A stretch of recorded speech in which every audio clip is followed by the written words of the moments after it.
안녕하세요. 역사는 히스토리는 이야기죠. 역사를 이야기로 풀어보는 이규환의 하이스토리입니다. 후한의 채륜이 종이를 발명 혹은 개량한 것은 기원 후 105년 무렵으로 알려져 있습니다. 그러나 종이는 오랫동안 그리 폭넓게 쓰이지는 못했습니다. 고구려 고분벽가에서 볼 수 있듯이 나무를 활용한 목관이 보편적인 서사자료였습니다. 그중 오늘의 주인공인 백제 여객에서 출토된 명문 목관은 100여 점에 이르는데요. 그 가운데 빅4 목관은 뭐니뭐니 해도 구구단 목관과 낭분양 목관, 백제가요 숙세가 목관, 그리고 신세한탄 목관입니다. 그 중에 2011년 부여 쌍북리에서 확인된 구구단 목관은 9981, 8972, 7963 이렇게 쓰여져 있습니다. 국내에서 처음 출토된 구구단 자료였죠.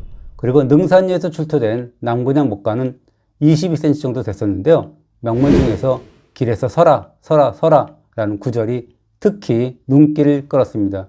연구자들은 백제인들이 지금의 서울 세종역격인 부여 중심도로에서 이 사비형 목관을 세워놓고 사악한 귀신과 도깨비들은 썩 물러거라 라고 외치는 의식을 버린 것으로 파악하고 있습니다. 또 하나는 역시 능산리에서 확인된 이른바 숙세가 목관인데요. 부처님이 맺어준 인연으로 우리 함께 한평생 살아가는데 세속의 10위쯤이야 가려서 무엇하겠소? 라는 백제인 특유의 여유를 담은 소박한 가요로 읽힌답니다. 영락없는 충청도 사람의 가요라는 겁니다. 그래서 숙세가 목관은 현재까지 발견된 가장 오래된 백제 시가라고 할 수 있다고 합니다.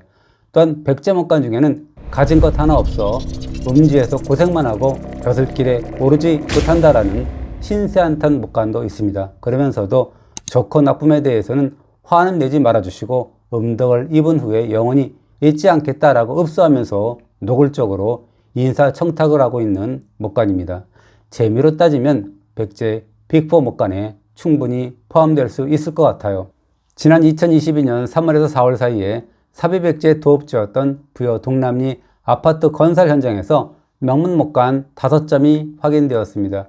3점은 물품에 붙이는 물품 꼬리표였고요. 다른 2점, 즉 목관 1, 2가 심상치 않았습니다. 문서형으로 보이는 이 2점에는 마치 난수표처럼 무언가가 기록되어 있었는데요. 전문가들이 머리를 싸매 겨우 찾은 단서로 보도자료가 작성되었습니다. 그런데 지금의 조달청 관리가 물품을 출납하면서 기록한 문서 혹은 장부로 파악했습니다. 백제의 도량령 연구에도 매우 중요한 자료로 평가되었습니다.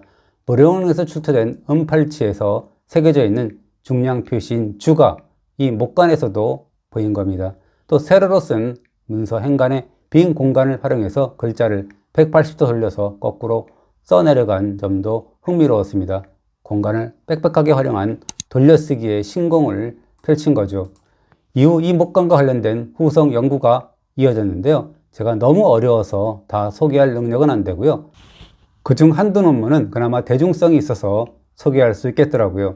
그중 하나의 연구를 보면 목관2는 기와 제작에 동원된 실무 인력 8명에게 각각 곡물인 피 5두씩을 지급했다라는 사실을 기록한 메모장이라는 겁니다.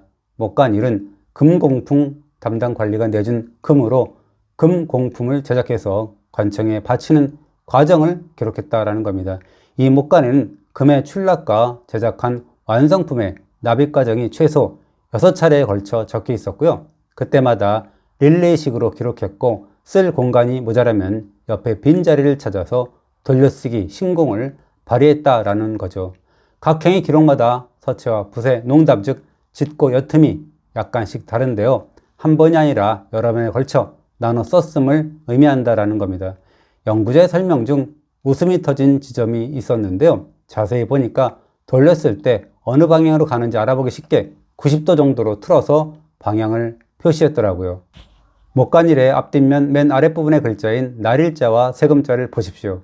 나중에 볼 때 헷갈리지 않게 내가 거꾸로 돌려 쓴 내용이 어느 방향으로 가고 있다라는 것을 표시해 둔 겁니다. 1400년 전 백제인의 깨알 센스가 아닐 수 없습니다.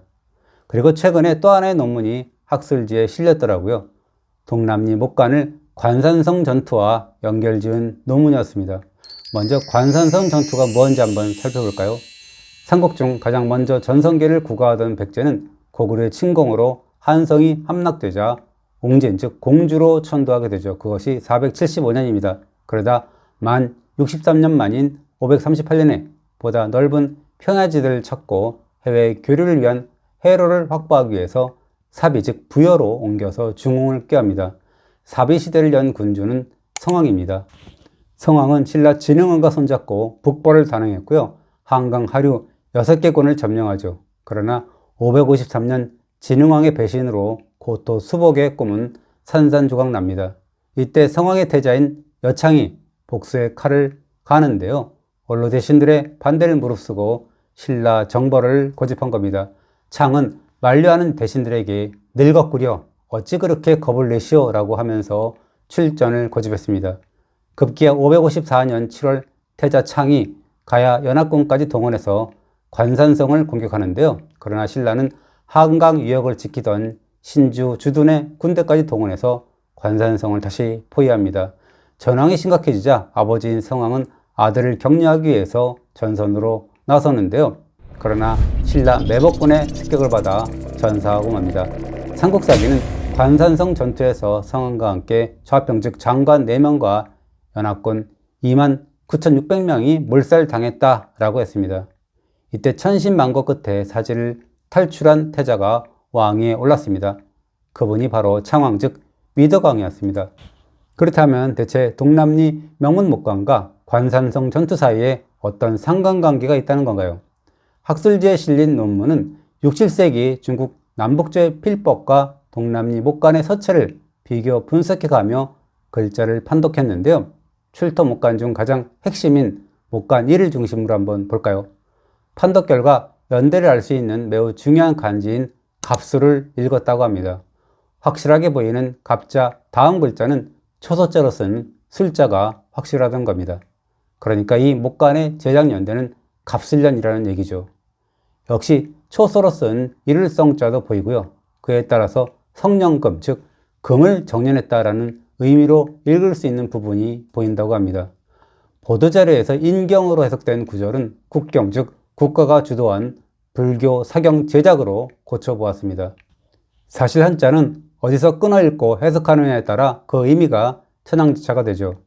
동남리 목관의 경우 이전 영부에서는 망할 망자와 산해부차를 떼어놓고 망은 재고 없음, 부는 기술자로 따로따로 해석했고요.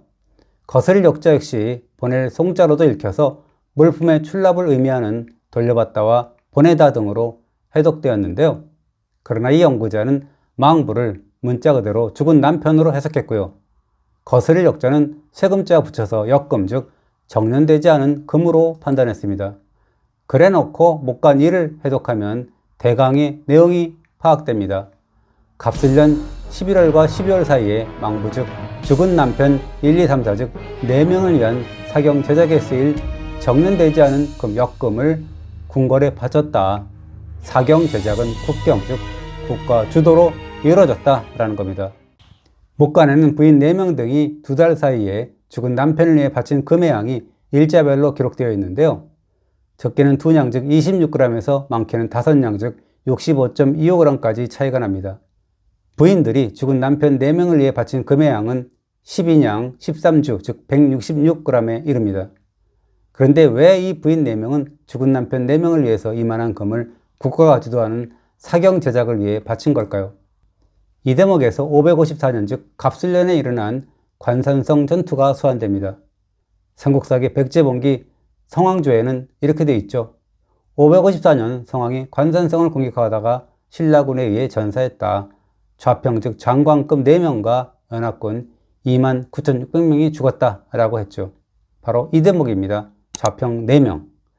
동남리 목관의 망부 4명이 바로 관산성 전투에서 전사한 좌평 4명일 가능성을 제기한 겁니다. 물론 100% 맞냐고 하면 할 말은 없습니다. 어느 사료에도 정답이 나와 있지 않으니까요. 그러나 성왕의 뒤를 이은 창왕 즉 위덕왕이었다면 그랬을 가능성이 있습니다. 위덕왕은 관산성 전투의 책임을 오롯이 져야 할 분이기 때문이죠. 원로 대신들의 만류를 뿌리치고 무리한 원정을 단행함으로써 아버지를 전사시키고 나라를 누란의 위기에 빠뜨렸으니까요. 일본 서기는 왕이 오른 뒤 패전을 자책하던 창왕이 신하들에게 출가하고 싶다라는 의지를 밝히죠. 그러나 신하들은 무슨 소리냐, 대신 백성 100명을 출가시키고 왕은 갖가지 공덕을 이루라 라고 달랩니다. 출가를 단념한 창왕은 잇따라 사찰을 창건하고 죽은 이의 혼을 달래면서 실추된 왕실의 권위를 회복하고 전국을 안정시키려고 했습니다. 1995년 부여 능산이 절도 즉 능사에서 그 증거가 나왔는데요. 출토된 사리감에서 창왕 13년인 567년에 왕의 누이가 사리를 공양한다라는 명문이 사리감에 새겨져 있었습니다. 이 절은 창왕 즉 위덕왕이 죽은 아버지 성왕을 기리기 위해 이곳 능산리에 세운 것으로 파악됩니다. 그리고 10년 뒤에는 국찰인 왕사까지 건립하게 되죠. 동남리 명문목관 역시도 창왕 즉 위덕왕의 불사와 연결지을 수 있다는 겁니다. 창왕 즉 위덕왕이 관산성 전투에서 승국한 원혼을 달래려고 국가 주도의 사경 불사를 위해 금을 모았고요. 그때 전사한 뇌자평의 부인이 금을 희사한 것으로 볼 수 있다는 겁니다. 이런 스토리라면 동남리 출토목관은 백제의 빅5 목관으로도 꼽힐 수 있겠네요. 물론 혹자는 이러실 수 있을 것 같아요. 난수표 같은 글자 몇 자로 지나친 상상력을 발휘하는 것이 아니냐 뭐 이렇게요. 그러나 출토 유무를 단술해서 그럴듯한 스토리텔링을 만들어가는 것 또한 기자의 몫이죠. 시쳇말로 이야기가 되는 논문이나 거리가 되는 주장 및 견해가 있다면 제가 냉큼 받아서 소개해드릴 것을 약속드립니다. 오늘도 잘 보셨다면 구독 눌러주시고요. 좋아요도 부탁합니다. 감사합니다.